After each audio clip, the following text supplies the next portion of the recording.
Daniel 1 through 21. Devotional focus verse. But Daniel purposed in his heart that he would not defile himself with the portion of the king's meat, nor with the wine which he drank. Therefore he requested of the prince of the eunuchs that he might not defile himself. Daniel 1:8.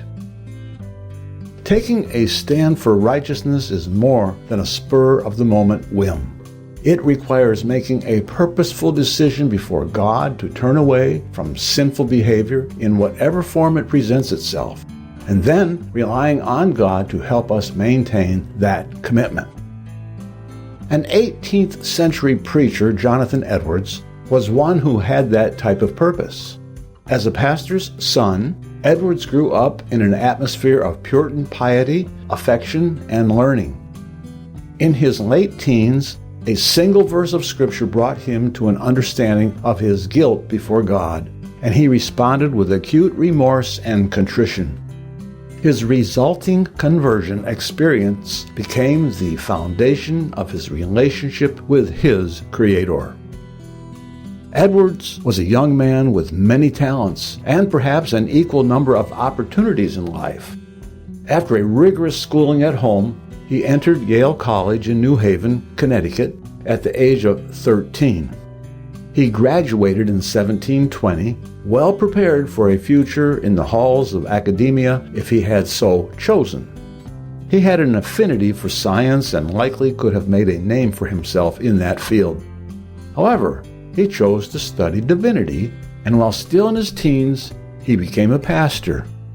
Before he turned 20, he found himself far from his native home, living away from family and friends in New York City, New York, and attempting to pastor a group of churchgoers who had split off from a Presbyterian congregation. In this new and uncertain environment, young Edwards realized that he needed both a fixed purpose to stand and a compass for spiritual direction. So he took to writing, setting down on paper a series of thoughts and practices to help cultivate his spiritual growth and stability. Edwards then reread this list, which he came to call his resolutions, at least once a week to keep his mind focused and renewed. Among his 70 resolutions were the following: resolved never to do any manner of thing, whether in soul or body, less or more, but what tends to the glory of God. Resolved that I will live just so as I can think I shall wish I had done, supposing I live to old age. Resolved never to do anything which I should be afraid to do. If I expected, it would not be above an hour before I should hear the last trump. Edwards stayed true to his resolutions and ultimately became a key figure in the religious revival known as the Great Awakening, which occurred in the American colonies from about 1727 through the 1740s. It is not hard to imagine that young Daniel in our text today might have written words similar to those of Jonathan Edwards. Perhaps one of his resolutions would have read, resolved that as God has allowed me to be placed here in Babylon, I will continue to honor him and refrain from defiling myself with idolatrous practices, whatever consequences I may face. With unshakable conviction and holy boldness, Daniel, along with 3 companions, took his stand because he had a deep-rooted purpose to be faithful to God. To be able to stand firm and uphold biblical principles, no matter what our environment, is a purpose each one of us should have. The enemy of our souls will strive to cause us to doubt, waver, and ultimately abandon our spiritual foundation. However, like Jonathan Edwards and the 4 Hebrew youth, we can remain true to God in spite of the ungodliness around us and every attempt of Satan to overthrow us. God enabled these young men to do so, and He will help us as well if our heartfelt desire is to ensure that every aspect of our lives honors Him. Background information. The first 6 chapters of the book of Daniel are historical in nature. The remainder of the book is considered prophetic. Chapter 1 relates the account of Daniel's exile into Babylon, which took place about 605 BC. Verses 1 through 2 describe Nebuchadnezzar's conquest. Verses 3 through 16 relate the testing of 4 of the Hebrew captives' character and their determination to remain true to God, and verses 17 through 21 recount how their integrity was vindicated. Historians note that Nebuchadnezzar commonly chose the brightest and most talented youth from conquered nations and placed them into a program educating them in the language and culture of Babylon, thus equipping them to be of benefit to his realm. The phrase, "to stand in the king's palace" in verse 4 indicates that these conscripts, who were probably between 13 to 17 years of age, were trained to serve rather than to simply enjoy a life of ease at court.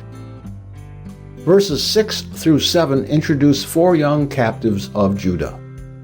As part of their cultural indoctrination, all 4 were given new Chaldean names honoring the 4 leading gods of Babylon, the chief god Bel, and the gods of the sun, earth, and fire. The Hebrew name Daniel, meaning God is my judge, was changed to Belteshazzar, which meant Bel's prince. The name of Hananiah, meaning whom Jehovah favors, was changed to Shadrach, a name inspired by a root word that referenced the Babylonian sun god. Mishael's name, meaning who is God, became Meshach, replacing El, Hebrew for God, with the name of the Babylonian goddess Shishak, goddess of the earth. Azariah's name, meaning whom Jehovah helps, was changed to Abednego, meaning servant of the shining fire. As part of the integration program, the captives were to be given a specialized diet that included a daily provision of the king's meat. Verse 5. Daniel and his 3 companions purposed that they would not defile themselves by eating of this meat. Verse 8. Likely because it had been offered to idols, and as such was unlawful for an observant Jew to eat. In addition, the Babylonians ate animals that were ceremonially unclean, and had not been slaughtered or prepared according to the requirements of Mosaic law. Daniel requested a menu adjustment of the prince of the eunuchs, Ashpenaz, who was in charge of the young captives. God had given Daniel favor and tender love with this butler/steward, verse 9. These terms, translated from the Hebrew words Hiset and Rekom, refer to loving kindness and tender compassion, like that of a parent to a child.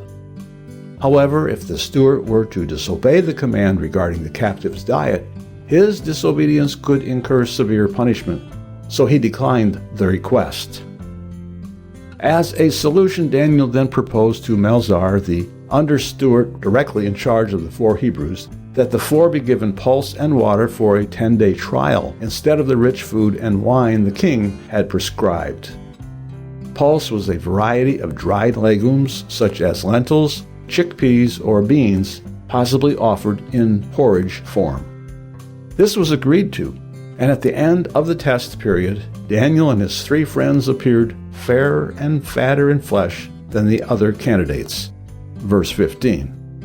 This clearly was the hand of God at work, for there was no physiological reason why a vegetarian diet would make a discernible difference in such a brief period.